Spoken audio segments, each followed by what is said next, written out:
Selamat malam, assalamualaikum warahmatullahi wabarakatuh. Jumpa lagi ya.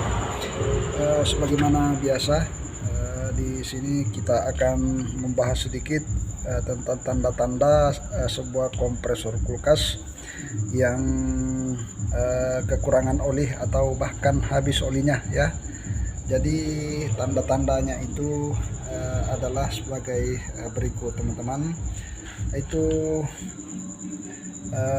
tanda-tandanya adalah kompresor kulkas ini temperaturnya naik teman-teman ya, ketika olinya sisa sedikit, karena kemungkinan oli yang ada di bawah itu kurang tersedot lagi oleh as untuk disemburkan di bagian atas kompresor ini teman-teman, atau di bagian dalam sebelah atas ya.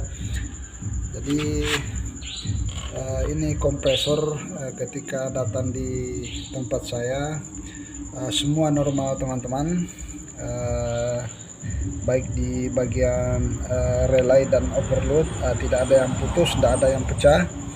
Namun temperatur kompresor ini begitu cepat panas ya, hanya berselang sekitar 10-15 menit itu di sini suhu sudah cukup panas di bagian bodi ini.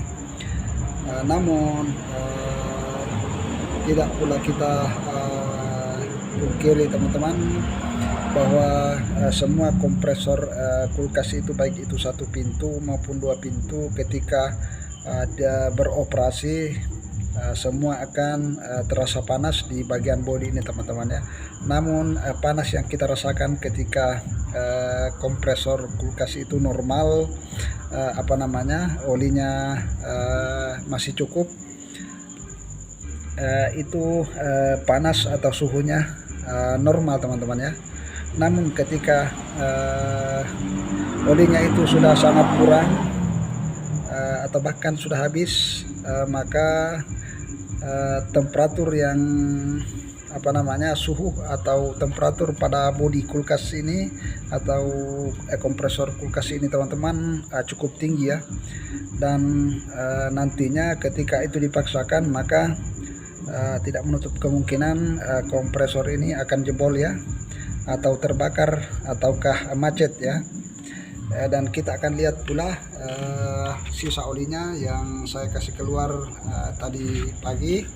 Ini teman-teman ya, ini oli yang tersisa di dalam ya, itu kalau tidak salah sekitar 50-60 ml ini yang tersisa teman-teman, serta ada campuran air di bagian bawah ini yang berwarna merah kecoklatan. Ini adalah air yang terikut keluar ketika kompresor ini kami kuras olinya di bagian pengisian period tadi. Kami cabut keluar ini, lalu kami kuras olinya, ternyata ada air juga yang ikut keluar ya. Jadi itu tanda-tanda pertama teman-teman ketika kompresor kulkas itu akan kehabisan oli. Maka bodi pada kompresor ini suhunya cukup tinggi, yang nantinya bisa berujung kompresor ini rusak atau mampet alias rusak teman-teman ya. Itu saja teman-teman tips yang sempat saya bagikan, yang kelihatannya sepele tapi beresiko cukup tinggi terhadap kompresor itu sendiri teman-teman ya. Oke, terima kasih dan sampai jumpa di video saya yang akan datang.